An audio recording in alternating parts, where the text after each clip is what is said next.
हुसैन वाले हैं। हाथ उठा के बोलो जरा, या हसन या हुसैन। कभी हुआ इतनी इतनी देर तक जलसा तुम्हारे गांव में भाई? अच्छा, मैं इनसे हसीन भाई से भी कह रहा था, और आप मेरे लिए तो आप सभी हसीन हैं माशाल्लाह। मैं आप सबसे भी कह रहा हूँ, पूरे महीने में इतनी देर तक तकरीर मैंने भी कभी नहीं की होगी। 1 घंटा तो मुरादाबाद में बोल करके आ रहा हूँ, और इतना ही लगभग यहाँ हो गया। और मुझे उम्मीद ये है कि फजर की आज़ान भी हो जाए तो भैया मैं तो थक चुका हूँ, थक गया हूँ या थक जाऊँगा, मगर तुम्हारे ऊपर असर नहीं पड़ेगा। इसलिए मैं ये शेर कह दूँ कि अजीज़ उतना ही रखो कि दिल बहल जाए, अब इतना भी न चाहो किसी का दम निकल जाए। चमन रहेगा फूल खिलेंगे, जिंदगी रही तो इंशाअल्लाह जल्दी मिलेंगे। पढ़ो मेरे साथ। ज़मी फलक महो अख्तर हुसैन वाले हैं। ज़मी फलक महो अख्तर हुसैन वाले हैं। ये कायनात के मंज़र हुसैन वाले हैं। कटा तो सकते हैं लेकिन झुका नहीं सकते, हमारे जिस्म पे सर भी हुसैन वाले। हवा, आखिरी शेर, हवा से कह दो कि आ जाए आंधियां लेकर, मेरे चराग के तेवर हुसैन वाले। इमाम पाक का सर अक़दस के बारे में कहाँ दफन हुआ, जिस्म तो वहीं पे करबला शरीफ में, सर आपका सर अक़दस, इसके बारे में अलग अलग रिवायात हैं। एक रिवायत मुझे ये मिली कि 40 दिन के बाद वापस फिर वहीं पे आपके जिस्म के साथ आपके सर को दफन किया गया। लेकिन ज़्यादातर उलमा का मानना ये है कि आपका सर अक़दस जन्नतुल बकी में हज़रत फ़ातिमतुज़ ज़हरा के पहलू में दफन किया गया है।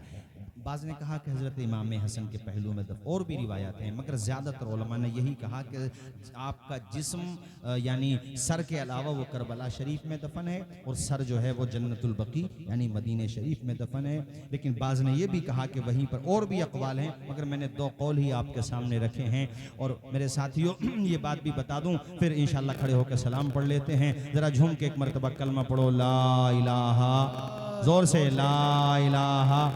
जितनी आवाज़ अल्लाह पाक ने दी एक मरतबा उतनी आवाज़ में ला इलाहा इल्लल्लाहु मुहम्मदुर रसूलुल्लाह सल्लल्लाहु अलैहि वसल्लम।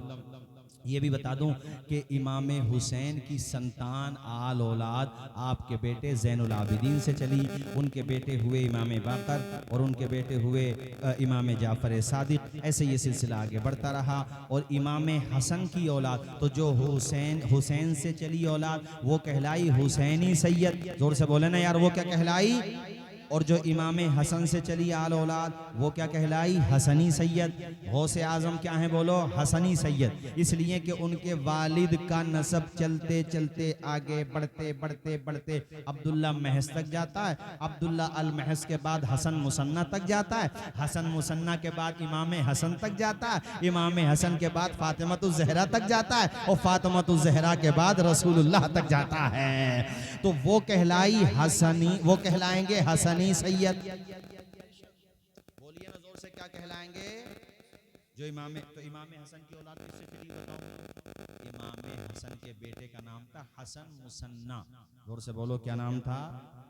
ये भी मैदान करबला में गए थे, आपकी मालूमात के लिए बता दूं, बहुत जख्मी हो गए थे, मगर ये मतलब जख्मी हो गए थे मगर बच गए थे।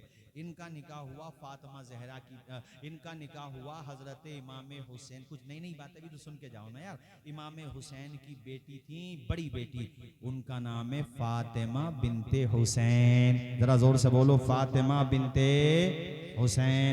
और एक बेटी है, उनका नाम क्या है? सुकैना। क्या नाम है? जिसको हम लोग कहते हैं सकीना। असल में नाम क्या है भाई? वो सुकैना, मगर हम लोग क्या कहते हैं? सकीना। ठीक है, उर्दू में हम लोग बोलते हैं। तो आपकी जो बड़ी बेटी है फातिमा, उनसे निकाह हुआ इमाम हसन के बेटे हसन मुसन्ना का।